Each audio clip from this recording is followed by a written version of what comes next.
Hello friends, नमस्कार। मैं Renu Agarwal Renu green से बोल रही हूँ और आज एक बहुत ही बेहतरीन वीडियो के साथ मैं आई हूँ लेके। और मैं बताना चाहती हूँ, क्या आप भी कुछ ऐसा सोचते हैं कि जो प्रकृति हम लोग को प्रदान करती है, जो अच्छी अच्छी चीज़ें देती है, अच्छे अच्छे फल फ्रूट सब्जियाँ पत्तियाँ ग्रीनरी जो देती है, क्या हम उसी प्रकृति से ये सब चीज़ें लेके और उसको इन्वेस्ट करके और उसी से ही हम फिर से प्रकृति को वैसी ही चीज़ प्रदान करें या वैसी ही चीज़ों से प्रकृति फिर से बनाएं जो हमको प्रकृति देती है। प्रकृति की चीज़ें प्रकृति में ही रहने दें तो कितनी अच्छी बात होगी। तो ऐसे ही इस वीडियो में आज मैं यही बताने वाली हूँ। आप लोग के किचन में बहुत सारा वेस्ट निकलता है, सब्जियां हम लोग छीलते हैं, फल हम लोग काटते हैं और वो क्या करते हैं, कूड़े में ही तो जाता है। फल तो खा लेते हैं लेकिन छिलकों का क्या करते हैं। अगर हम उसी चीज़ से बहुत बढ़िया चीज़ बना लें और जो हमारा गार्डन है उसमें हम रोज़ झाड़ू वाड़ू लगाते हैं, खूब सारे पत्ते भी गिरते हैं जो प्रकृति ने ही हमको दिए होते हैं, तो क्या आप ये सोचते हैं कि हम उसको फेंक दें? क्या अपनी किचन वेस्ट और प्रकृति की दी हुई सारी चीज़ें आप फिर से अपने पास कलेक्ट करिए। यानी मैं बात कर रही हूँ किचन वेस्ट का और जो झाड़ू वगैरह जो गार्डन में लगती हैं उन चीज़ों के वेस्ट का। उन चीज़ों के वेस्ट का बहुत ही अच्छे से हम लोग इस्तेमाल कर सकते हैं और फिर से मतलब बहुत अच्छी चीज़ें प्रोड्यूस कर सकते हैं। अपने गार्डन में उसी को यूज़ करिए। आज मैं ऐसी वीडियो लेके आई हूँ, आपको बताने वाली हूँ कि इन चीज़ों से खाद बना के हम लोग बहुत चीज़ें प्रोड्यूस कर सकते हैं और बहुत अच्छी उपज ले सकते हैं, बजाय बाहर से हम लोग खाद मंगा के उसका इस्तेमाल करें। तो ऐसे कोई ज़रूरी नहीं है कि बाहर से आप मंगाएं। उसी को रिसाइकिल करते करते आपका गार्डन इतना बड़ा हो जाएगा, आपको पता भी नहीं चलेगा। मैं इस वीडियो में बात करने वाली हूँ कैसे हम लोग किचन वेस्ट और गार्डन वेस्ट इकट्ठा करके बहुत अच्छी खाद बना सकते हैं। और देखिए ना, प्रकृति का दिया हुआ सारा चीज़ फिर हम लोग प्रकृति में ही फिर उसको डाल रहे हैं। कितनी अच्छी बात है, फेंक नहीं रहे हैं नदी नाले में या बाहर सड़कों पे।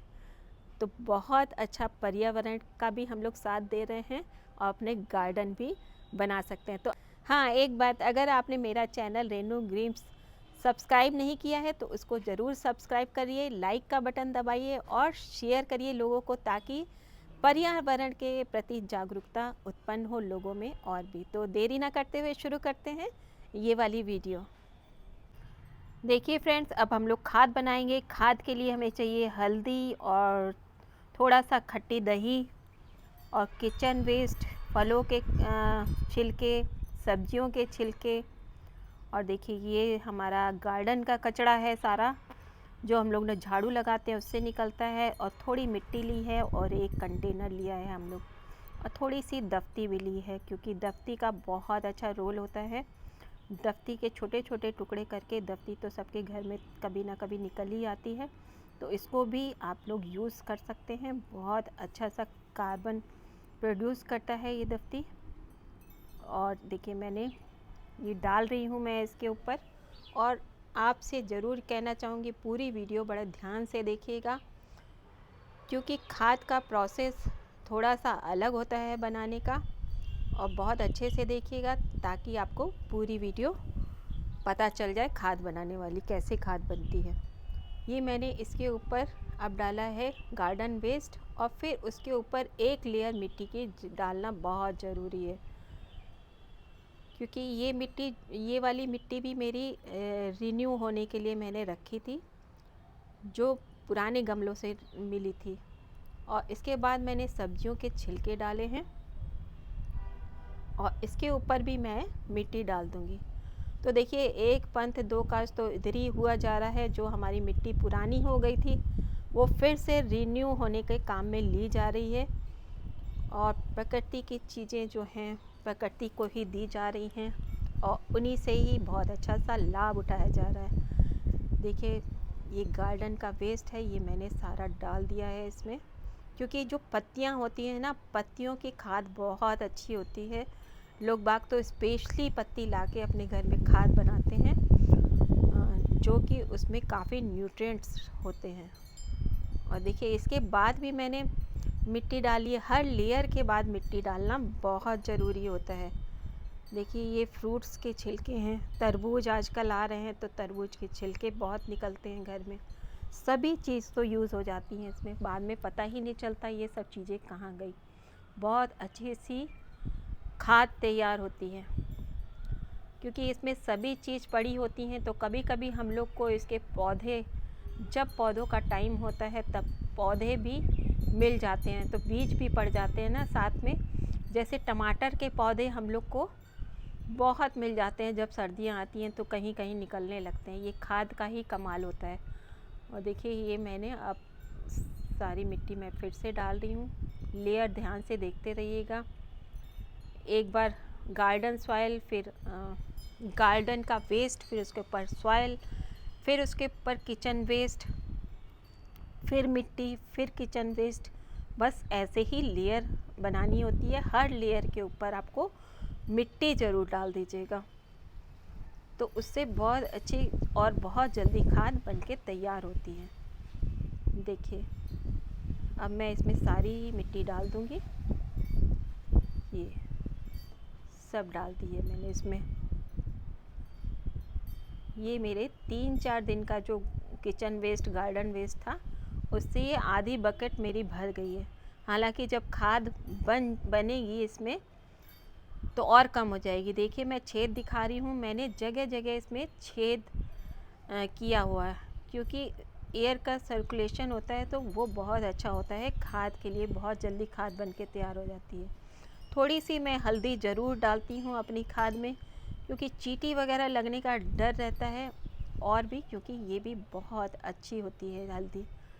इसमें थोड़ी सी हल्दी भी डाल दिया करिए। और खट्टा मट्ठा, क्योंकि नमी होनी चाहिए। जो भी हम बना रहे हैं मिट्टी में, खाद में नमी होनी चाहिए, तभी उसमें बहुत अच्छे से माइक्रोब्स होंगे और बहुत अच्छी सी खाद बनके तैयार होगी। इतना भी नहीं गीला करिएगा कि बहुत गीला हो जाए, पानी निकलने लगा। थोड़ा थोड़ा नमी बना के हमेशा हमको रखनी है। और ये मैं अब दिखा रही हूँ जो मेरी पहली बनी हुई खाद है। देखिए कितना बढ़िया खाद बनके तैयार हो गई है। यही मैं दिखाना चाह रही थी। देखिए इन सभी चीज़ों की वेस्ट से इतनी अच्छी खाद तैयार होती है। मैंने आज अपनी 2-3 बकेट खाली करी है, क्योंकि मेरे को अपने किचन गार्डन में बहुत सारी खाद की ज़रूरत थी। तो मैं आज इनको, इसी खाद को ही अपने पौधों में डालूँगी। सब्जियों की उपज इससे बहुत अच्छी बनी रहती है। मैंने बहुत सारी बना ली है, और सभी मैं सब्जियों में इसी को आज डालने वाली हूँ, क्योंकि 15-15 दिनों में कोई ना कोई खाद मैं डालती ज़रूर हूँ। छोटे गमलों में लगे रहते हैं तो ज़्यादा ताकत की ज़रूरत होती है, तो ये करना ज़रूरी होता है। देखिए मैं फंगीसाइड भी थोड़ी मिला रही हूँ इसमें खाद में, और थोड़ी सी नीम की खली भी मैं डालूँगी। देखिए क्योंकि खाद बनने के बाद ये दोनों चीज़ें डाल ले तो और भी बहुत अच्छा हो जाता है। देखिए अब मैं अपने सब्ज़ी वाले एरिया में इसको, बकेट को ले गई हूँ, और मैं भर भर के इसमें खाद डाल रही हूँ। देखिए खाद डालने का तरीका ये है कि इसमें 4-5 मुट्ठी भर के हम लोग खाद डाल देते हैं अच्छे से, ताकि 15 दिन के लिए इनको पोषण बहुत अच्छे से मिलता रहे। बस इसमें और कुछ डालने की अभी ज़रूरत नहीं है। देखिए बहुत अच्छे से मेरा लौकी का पौधा है, और इसमें लौकी भी आई हुई है। मैं अभी दिखाऊंगी आपको, लौकी बहुत अच्छे से आई हुई है। ये मैंने सब इसमें डाल दिया। अब मैं दूसरी लौकी के पौधे में डाल रही हूँ। ऐसे ही धीरे धीरे करके, थोड़ी मेहनत लगी, लेकिन मैंने इसमें सब में डाल दिया है, क्योंकि ये सब ध्यान रखना बहुत ज़रूरी होता है अगर हम सब्ज़ी वगैरह लगा रहे हैं। देखिए ये है हमारा बैंगन का पौधा इसमें मैं लगा रही हूँ। सभी में आज मैं ये डालने वाली हूँ। एक साथ ही सब काम हो जाता है तो सही रहता है। और एक बार ख़त्म भी हो गई थी तो फिर मैं दूसरी भी बनाई थी मैंने इसमें। बहुत अच्छे से थोड़ी सी गुड़ाई कर दीजिए, चाहे तो या तो ऊपर से डाल दीजिए अगर नहीं टाइम है आपके पास तो। देखिए सब धीरे धीरे करके मैं यही सब काम कर रही हूँ आज। बड़ा अच्छा लगता है पौधों के साथ समय बिताना, उनकी देखभाल करना, उनको हंसता हुआ खेलता हुआ देखना, मतलब मुरझाए ना, बस ये लगता है कि कभी हमारे पौधे ना मुरझाएं, पोषण मिलता रहे उनको, इसीलिए हम लोग इतनी मेहनत करते हैं। ये करेले का पौधा है, बहुत अच्छे से ये हो रहा है। अभी इसमें फूल नहीं आए हैं लेकिन अभी थोड़े दिन में तुरंत आने वाले हैं, क्योंकि पौधा बहुत स्वस्थ पौधा है हमारा। देखिए कभी भी नहीं थकते हैं हम गार्डनर जो हैं ये सब काम करके। ये इधर भी मैंने करेले का पौधा लगाया हुआ है। देखिए ऐसे ही खाद आप लोग भी दीजिएगा, क्योंकि ये वाली खाद जो है बिल्कुल भी नुकसान नहीं करती है। थोड़ी ज़्यादा भी हो जाएगी तो भी कोई दिक्कत की बात नहीं। देखिए लौकी आपको दिख रही है, कितनी बड़ी लौकी निकली हुई है। एक अभी ग्रो हो रही है, अभी छोटी है। और ये देखिए तुरई निकली हुई हैं। बहुत अच्छी उपज देते हैं पेड़ पौधे अगर हम लोग इनका ध्यान रखें तो। देखिए कितनी अच्छी चीज़ बनाई है प्रकृति ने। और स्ट्रेस कम होता है पौधों के साथ रहने में। इसमें मैं तो कहती हूँ बुज़ुर्गों को और बच्चों को भी इसमें लगाएं। जिनका बुज़ुर्गों का टाइम नहीं कटता है तो बहुत अच्छे से उनका टाइम पास होता है और बहुत खुशी मिलती है, स्ट्रेस कम होता है उनका। देखिए ये शिमला मिर्च में मैंने डाला है, इसको ख़त्म हो गई थी, बहुत सारे पौधे थे, फिर मेरे को एक बार और इसको बना के वहाँ पे ले जाके डालना पड़ा। मतलब 2 बकेट भर के बहुत सारी खाद आज मैंने अपनी डाली है।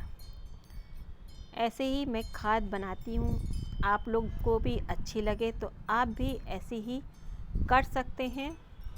और ये मैंने पहले भी बताया था, अगर इतनी ज़रूरत आपको ना हो तो आप दे भी सकते हैं। अगर आपने ज़्यादा पौधे नहीं लगाए हैं तो किसी को दे भी सकते हैं। फेंकने से कूड़ा अच्छा है, आप बहुत अच्छी खाद आप बना लेंगे उससे। देखिए अब दोबारा मैं ले जाऊंगी इसमें, फिर मैं दोबारा ले गई इसको और दोबारा भी मैंने सोचा सारे ही गमलों में डाल देती हूँ तो एक काम मेरा ख़त्म हो जाएगा। बहुत बड़ा किचन गार्डन हो गया है धीरे धीरे करके। और ये सब बहुत देखभाल तो करनी ही पड़ती है। तो दोस्तों आपने देखा कि कैसे खाद बनाई है मैंने, और इसी खाद का उपयोग करके मैं अपने गार्डन में हरी भरी सब्जियां लेती हूं और पौधों को हरा भरा रखती हूं। और बहुत अच्छा लगता है यहाँ पे गार्डन में बैठ के। और इसी को हम लोग गार्डनर जो हैं काला सोना कहते हैं। काला सोना क्यों कहते हैं? क्योंकि ये बहुत ही उपयोगी है और इससे बहुत अच्छी उपज होती है। तो ऐसा आप भी कर सकते हैं। आप भी बिल्कुल भी अपने किचन वेस्ट और गार्डन वेस्ट बिल्कुल ना फेंकिए, उसको इकट्ठा कर दीजिए। अगर आपका बहुत बड़ा गार्डन नहीं हो तो आप वो खाद बना के किसी को दे भी सकते हैं। ये पर्यावरण के प्रति बहुत बड़ा योगदान रहेगा। तो ऐसे ही मैं वीडियो अपनी बंद करती हूँ। आप लोग हंसते रहिए, मुस्कुराते रहिए, गार्डनिंग करते रहिए। Thank you friends, happy gardening.